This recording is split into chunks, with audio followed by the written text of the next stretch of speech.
What's going on, YouTube? I'm Brandon, and you are back in the Gilstrap Garage. Same intro as every other video.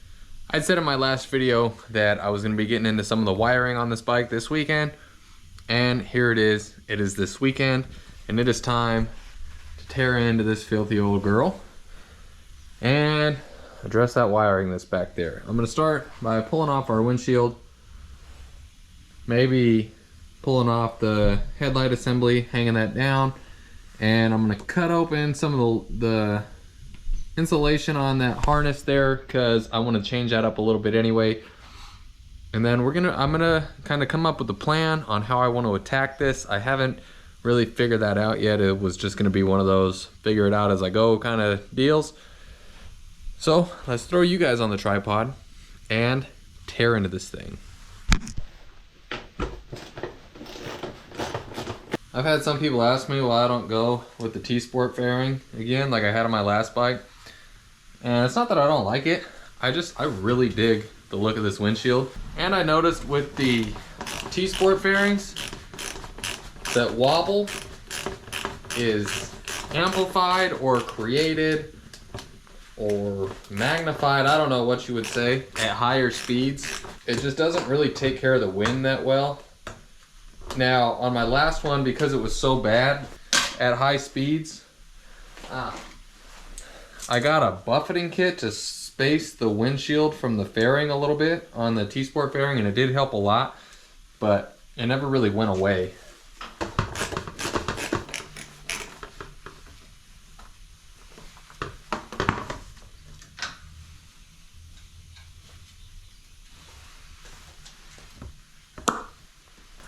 Now, yeah, I think I'm gonna take this down, hang it a little bit, and that'll give me room to see what I want to see in here.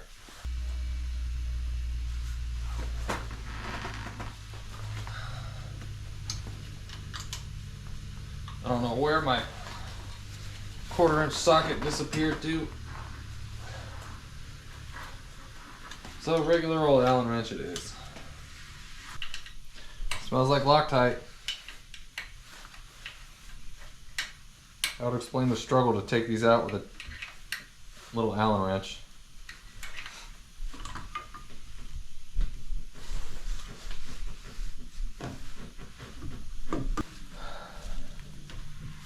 Alright, now I'm going to take a razor knife. I'm going to cut this straight right down the middle and expose it so I can get to the dummy lights.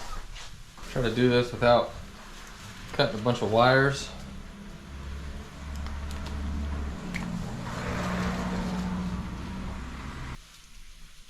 There they are, 1, 2, 3, 4, 5. Now I'm gonna have to figure out which one is which by powering the bike on and testing voltages. And I'm gonna scrounge up some tape so I can label them as I go.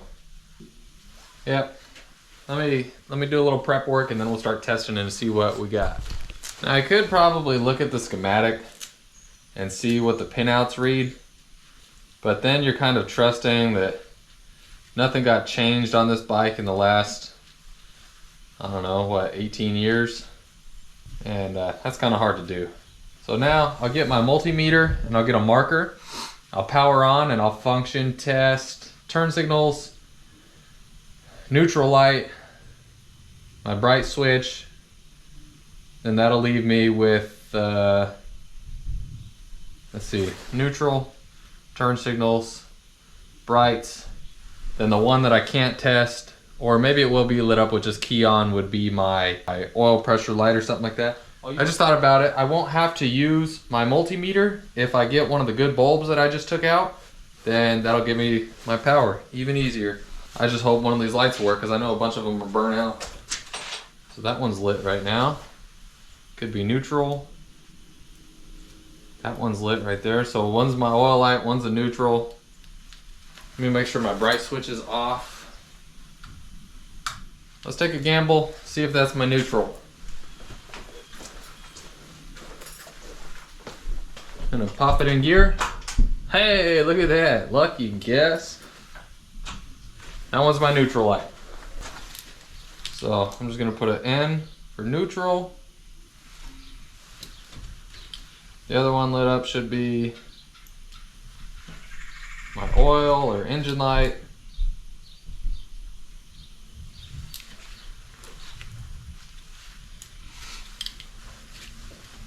Now I'm gonna flip my bright switch on, see which one of the other three that didn't light up before is my brights. So that should be brights.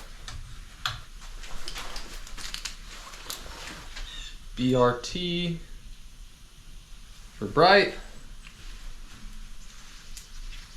Let's see if I can get a lucky guess again. I'm gonna say this one's the left signal. Turn my bright switch on. Dang. LS. And this one should be RS.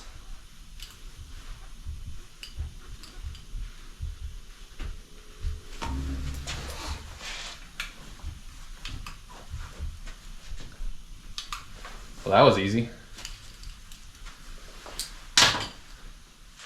So I've decided what I'm going to do for these.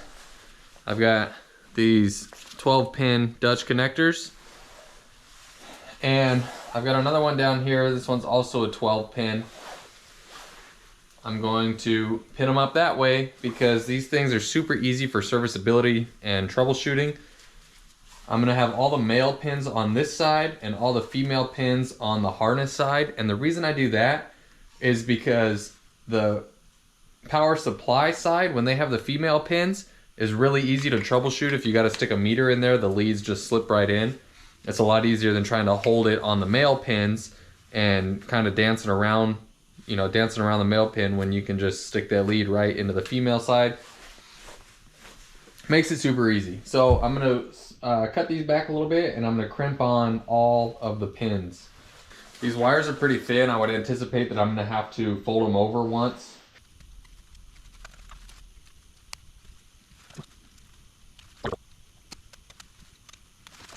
Fold these over once and see how they look when we try to slide our pins on. Alright, that's a good connection. I got a little system now.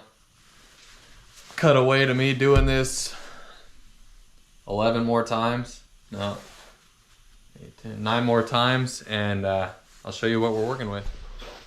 I've got all the ends crimped on to this side.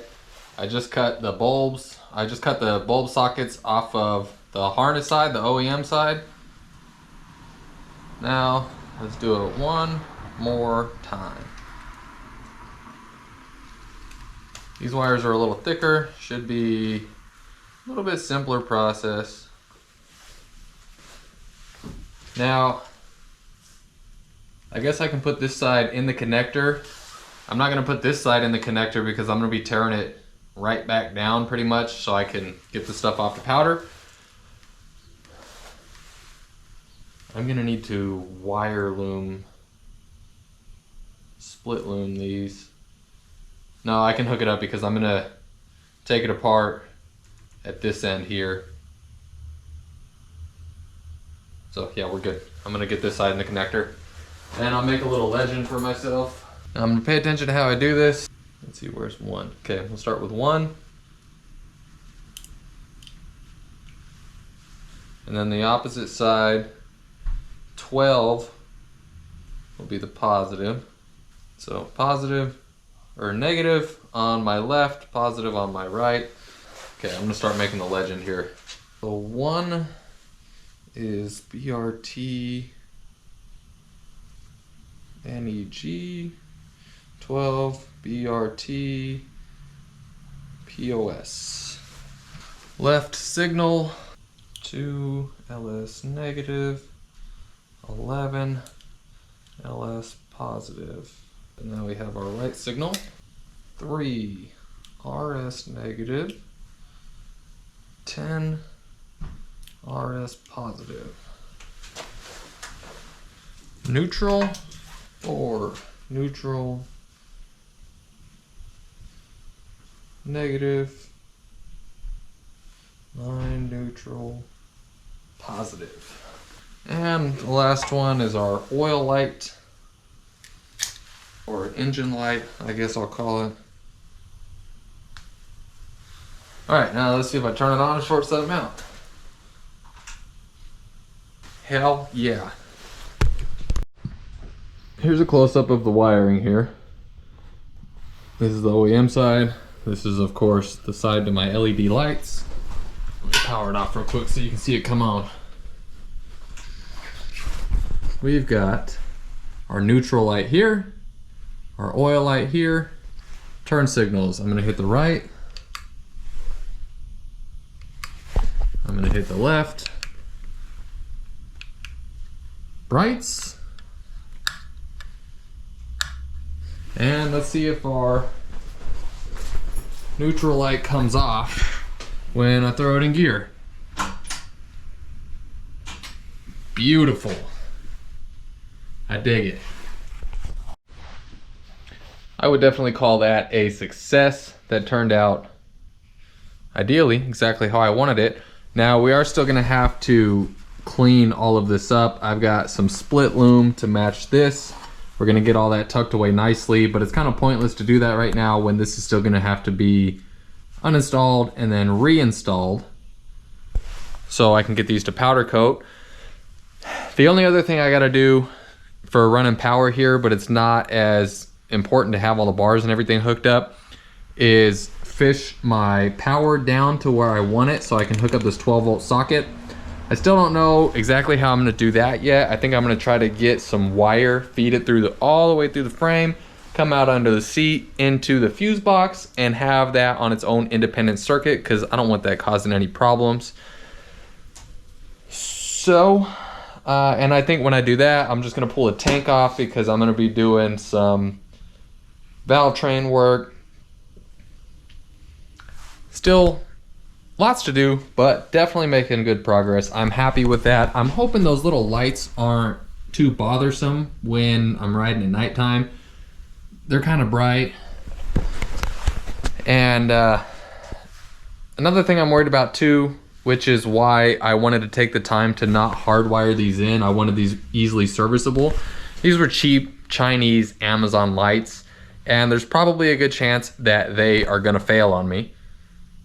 I hope not, but in the event that they do, I'll have something easy to work with as far as serviceability. But it's coming out great. I'm stoked on that. Thank you guys for watching. I will bring you guys along as I try to feed wires down. Just stay tuned. Subscribe so you don't miss it. I'll see you in the next video.